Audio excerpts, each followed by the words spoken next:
Hello friends, आज की video में हम देखेंगे दोस्तों कि प्रेशर ट्रांसमीटर का हम प्रिवेंटिव मेंटेनेंस किस तरह से करते हैं, जिसको हम दोस्तों स्टेप बाय स्टेप समझाएंगे सो दैट जो प्रेशर ट्रांसमीटर का मेंटेनेंस का जो प्रोसीजर है आपको अच्छे से क्लियर हो सके।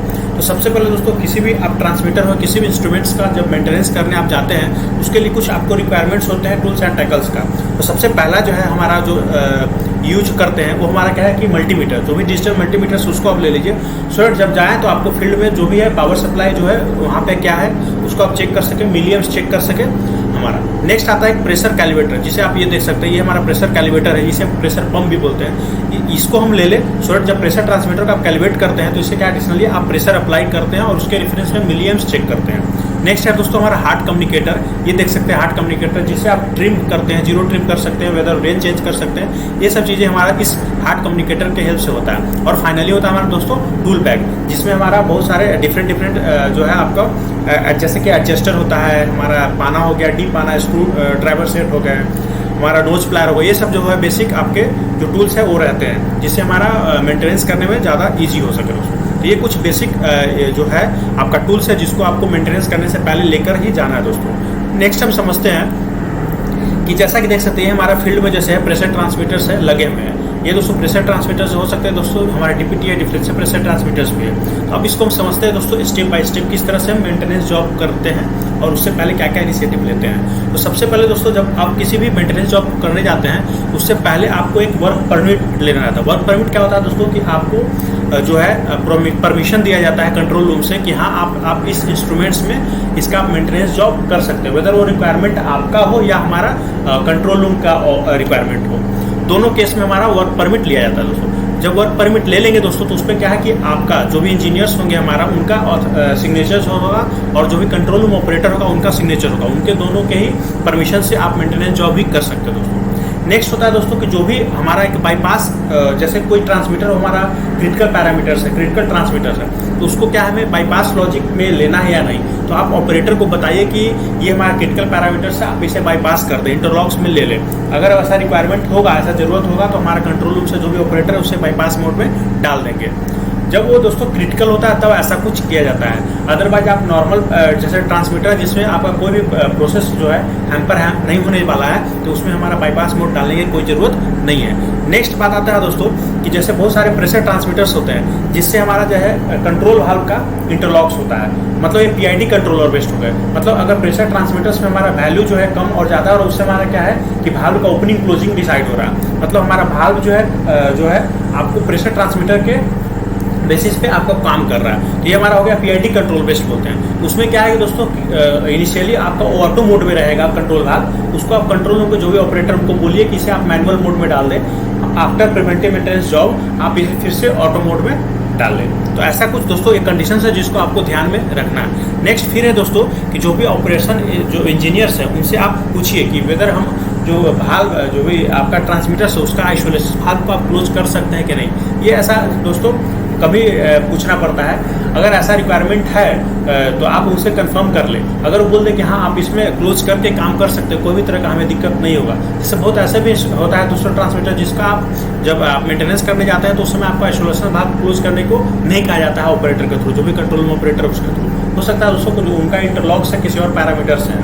तो आई होप ये सब जो दोस्तों है क्लियर कर लें। नेक्स्ट बात करते हैं दोस्तों कि जो भी प्रेशर ट्रांसमीटर्स में आप काम करने जा रहे हैं उसे आप मेक श्योर एक फिर से आप जो है वेरीफाई कर ले कि जिस ट्रांसमीटर का टैग है जिसमें आप काम करने जा रहे हैं वो हमारा जो ट्रांसमीटर है उसमें जो वैल्यू अभी दिखा रहा है वही वैल्यू तो डीसीएस में दिखा रहा है। जिससे क्या है दोस्तों अगर आप जाएंगे फिजिकली उस वैल्यू को देखेंगे ट्रांसमीटर में जो दिखा रहा है उसे फिर से जब आप कंट्रोल रूम से ऑपरेटर से पूछेंगे तो वही वैल्यू बताएगा। सो इससे क्या है कि डबल कन्फर्मेशन हो गया, किसी भी तरह का दोस्तों गलत हम जो इंस्ट्रूमेंट्स का मेंटेनेंस करने का पॉसिबिलिटी नहीं बनता है, जिससे हमारा प्रोसेस भी प्रॉपरली अच्छे से कोई प्रॉब्लम नहीं होगा दोस्तों। तो ये सब चीज़ें हैं जो आपको छोटी छोटी बातें जिसको ध्यान में रखना है दोस्तों। तो ये हो गया दोस्तों जिससे डबल कन्फर्मेशन मिलता है। नेक्स्ट हम बात करते हैं कि जब भी आप दोस्तों प्रिवेंटिव मेंटेनेंस करने जाते हैं तो उससे पहले क्या है कि जो भी प्रेशर ट्रांसमीटर्स में वैल्यू दिखा रहे हैं उसे आप नोट डाउन कर ले अपने डायरी में और उसके बाद ही आप प्रिवेंटिव मेंटेनेंस जॉब को स्टार्ट करें। नेक्स्ट स्टेप में क्या है दोस्तों कि सबसे पहले हम बैक कवर खोलते हैं। जैसे ट्रांसमीटर हो गया तो इसका हम बैक कवर खोलेंगे और उसके बाद हम जो भी है केबल कनेक्शन जो होंगे उसको नोट डाउन करेंगे किस तरह से हमारा कनेक्शन किया गया है। ऐसा भी दोस्तों होता है कि कभी हम गलत कनेक्शंस कर देते हैं, जिसकी वजह से हमारा क्या है, जो भी कंट्रोल यूनिट है हमारा, जैसे पीएलसी हो गया, डीसी, उसमें क्या है कि मॉड्यूल जो होते हैं, एआई मॉड्यूल, वो उड़ जाता है, मतलब फ्यूज जो है हमारा ये हो जाता है, जिससे क्या है कि प्रॉब्लम आगे आकर आपको हो सकता है। तो वो सब चीज़ को ध्यान में रखना है दोस्तों। तो इससे आप क्या है कि जब कभी भी जब केबल कनेक्शन को ओपन करते हैं तो प्रॉपर्ली राइट डाउन कर ले, सो दैट जो आफ्टर प्रिवेंटिव मेंटेनेंस जब आप उसे प्रॉपर्ली कनेक्ट कर सके दोस्तों। नेक्स्ट आपको क्या है दोस्तों कि ओपन करने के बाद आपको मल्टीमीटर से सप्लाई वोल्टेज को चेक करना है कि वेदर वो हमारा जो अप्रोप्रिएट वोल्टेज आ रहा है या नहीं। नेक्स्ट आपको हार्ट को कनेक्ट करना है और ट्रांसमीटर को जो है, ट्रांसमीटर में आपको जो भी आपके पास हार्ट है उसको कनेक्ट कर लें। और फिर से नेक्स्ट आपको जो है इस स्टेप में देख सकते हैं कि प्रेशर ट्रांसमीटर को आप कंफर्म कर लें कि जो प्रोसेस टैपिंग पॉइंट है, जैसे ये देख सकते हैं प्रोसेस टैपिंग पॉइंट है, यहाँ पे हमारा आइसोलेशन भाग दिए रहते हैं, वहाँ से आइसोलेट होना चाहिए दोस्तों। अगर दोस्तों हो सकता है कि हाई प्रेशर लाइन है और यहाँ से आइसोलेट नहीं, अगर आप काम कर रहे कोई किसी भी तरह का अगर हमारा भाल्व जो है ओपन हो गया, ये हो गया, तो उससे क्या है कि एक हजार्ड हो सकता है दोस्तों, किसी भी तरह का आपको चोट पहुंच सकता है। तो इस सब को ध्यान में रखते हुए आपको आइसोलेशन भाल्व को इनिशियली क्लोज करना है, आप किसी भी जॉब प्रिवेंटिव मेंटेनेंस करने से पहले। ये सब चीज़ें आप ध्यान रखें दोस्तों। नेक्स्ट बात होता है दोस्तों कि जब आइसोलेट करते हैं तो उस समय आप जो प्रेशर ट्रांसमीटर उसका जीरो चेक कर लें कि जब आप आइसोलेट किए हैं तो यहाँ पे जीरो आ रहा है कि नहीं। अगर नहीं आ रहा तो क्या है, एक बार ड्रेन वाल्व को ओपन कर दें, वो वैल्यू हमारा जीरो आ जाएगा। अगर नहीं आता इसके बावजूद तो आप क्या है कि हार्ड से उसे जीरो ट्रिम कर दें दोस्तों। नेक्स्ट अगर हम डीपीटी की बात करें, ये जो हमारा कंडीशन हो गया प्रेशर ट्रांसमीटर, अगर डीपीटी की बात करें तो उसमें आपको आइसोलेशन वाल्व को क्लोज करना है और उसके बाद आपको इक्वलाइजेशन वाल्व होता है, बीच में आप इक्वलाइजेशन वाल्व होता है, उसे आप ओपन कर लें। फिर आप जीरो को चेक करें कि ट्रांसमीटर का जो डिस्प्ले है वो हमारा जीरो दिखा रहा है कि नहीं। अगर नहीं दिखा तो फिर से आप ड्रेन कीजिए। तो इस तरह से हमारा जो है जीरो कैलिब्रेशन भी आप बोल सकते हो सकता है, जिसे हम जीरोइंग चेक बोलते हैं। तो इससे क्या है, आप ट्रांसमीटर का जीरो चेक कर सकते हैं। नेक्स्ट हम स्टेप समझते हैं कि जब आप प्रेशर जो कैलिब्रेटर है, जब ट्रांसमीटर में आप लगाते हैं, यहाँ पे जैसा कि देख सकते हो, कनेक्ट द प्रेशर पंप और pressure source to the pressure transmitter. उसके बाद क्या है कि आप क्रॉस चेक करें जो डाटा सीट है आपका, जो उस ट्रांसमीटर का जो डाटा सीट है वो हमारा जो कॉन्फ़िग उसका रेंज प्रॉपर है कि नहीं उसमें। तो उससे क्या है कि जैसे सपोज 0 to 10 हमारा केजी रेंज है, उसका आप एक फिर से कंफर्म करने के लिए आप हार्ट्स के हेल्प से आप चेक करें कि वेदर वो रेंज हमारा है कि नहीं। उसी हिसाब से दोस्तों आपको प्रेशर कैलिब्रेटर भी डिसाइड करना पड़ेगा। तो उसके हिसाब से ही हम उस हिसाब से प्रेशर को अप्लाई करेंगे और इसमें जो हमारा है मिलियम्स और जो भी हमारा वैल्यू दिखा रहा है डिस्प्ले में उसको हम कंफर्म करेंगे और चेक करेंगे। जब हम प्रेशर दोस्तों अप्लाई करते हैं ट्रांसमीटर में प्रेशर पंप से, तो क्या है कि उस वैल्यू को भी आप नोट डाउन करें, अपने डायरी में नोट डाउन कर लें, एक चार्ट बना लें, उसको नोट डाउन करके रखें कि हमारा इतना % पे हमारा इतना प्रेशर दिखा रहा है, इतना मिलियम्स दिखा रहा है। और उसी वैल्यू को आप जो कंट्रोल रूम ऑपरेटर उनसे कंफर्म करें कि जो वैल्यू हम यहाँ पे दे रहे हैं वही वैल्यू हमारा प्रेशर ट्रांसमीटर में दिखा रहा है, वही वैल्यू हमारा जो भी कंट्रोल रूम ऑपरेटर जो भी कंट्रोल स्काडा है वहाँ पे भी वही वैल्यू हमारा दिखाना चाहिए।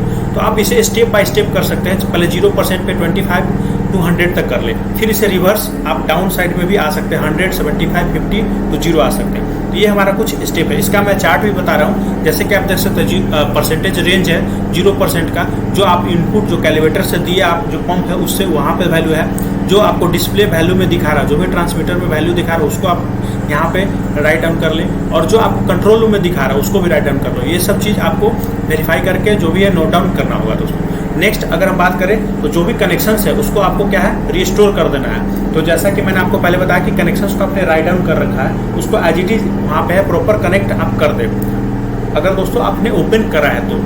नेक्स्ट क्या है, जो भी कवर है पीछे जो ट्रांसमीटर्स को उसको प्रॉपरली आप लगा दें और उस पर क्या है एल्युमिनियम टेप ये सब जो है आप अप्लाई कर दें, सो दैट जो भी किसी भी तरह का अगर मानसून के टाइम में पानी उनी का सीपेज उपेज हो तो अंदर पानी ना जाए और जिससे हमारा ट्रांसमीटर प्रॉपरली वर्क करते रहे, कोई भी तरह का प्रॉब्लम नहीं हो दोस्तों। तो इस तरह का हम जो है स्टेप्स मेंटेनेंस के दौरान ये सब करते हैं दोस्तों। नेक्स्ट है दोस्तों कि आपको उस पर एक कैलिब्रेशन का स्टिकर्स होता है जिसको आपको चिपकाना है, जिसपे आप प्रेशर ट्रांसमीटर का जो है अप्रोप्रिएट जो किस दिन आपने कैलिब्रेशन किया ये सब चीज़ मेंशन रहेगा, क्या टैग है ट्रांसमीटर्स का, क्या रेंज है, ये सब चीज़ आपको उस पर मेंशन रहेगा, उस टैग को उस पर चिपका दें। नेक्स्ट बात करते हैं कि प्रेशर ट्रांसमीटर को उसके बाद जो हो गया हमारा उसका साफ सुथरा उसको अच्छे से कर देना है, जो भी हमारा प्रोसेस जो ट्यूबिंग है टैपिंग लिया उसको अच्छे से साफ कर देना है, ट्रांसमीटर का बॉडी और अच्छे से सब क्लीन कर देना है दोस्तों। नेक्स्ट हमारा जो इंटरलॉक्स जो भी हमने कंट्रोल रूम में जाकर उसे बाईपास मोड में डाला था या मैनुअल मोड में डाला था, फिर से हम ऑपरेटर को जाकर उन्हें बताएंगे कि हमारा जो प्रिवेंटिव मेंटेनेंस जॉब है वो हमारा कंप्लीट हो गया।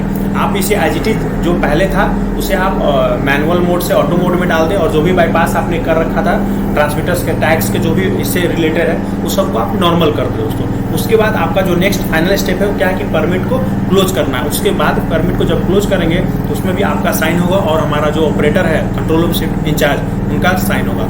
उसके बाद जो है फाइनल आपको कैलिब्रेशन रिकॉर्ड जो है प्रेशर ट्रांसमीटर का बनाना होगा। तो किस तरह से बनेगा उसको हम देखते हैं। तो ये देखिए दोस्तों, हमारा कुछ चेकलिस्ट होते हैं जो प्रेशर ट्रांसमीटर का प्रिवेंटिव मेंटेनेंस जॉब करने के बाद आपको चेकलिस्ट को मेंटेन करना पड़ता है। ये हमारा दोस्तों इंस्ट्रूमेंटेशन डिपार्टमेंट का काम होता है। जो भी इंस्ट्रूमेंट के इंजीनियर्स और टेक्नीशियन है उसको ये परफॉर्म करते हैं। तो सबसे पहला क्या है कि जिस इंस्ट्रूमेंट्स में आपने काम करा है उस इंस्ट्रूमेंट्स का, उस ट्रांसमीटर्स का टैग नंबर क्या है, नेक्स्ट ऑर्डर नंबर क्या है, परमिट नंबर क्या है, जो आपने कंट्रोल रूम से परमिट लिया उस पर भी एक परमिट का नंबर होता है दोस्तों, उसको मेंशन करना है। फिर से आपको जो इंस्ट्रूमेंट्स आपने मेंटेनेंस करा उसका क्या रेंज था, आप किस रोज किस डेट पे आप उसका कैलिब्रेशन किए हैं, सो दैट जब अगली बार आप मेंटेनेंस करने जाएं तो इस कैलिब्रेशन डेट को ही देखते हुए किया जाता है दोस्तों, इंटरवल पे।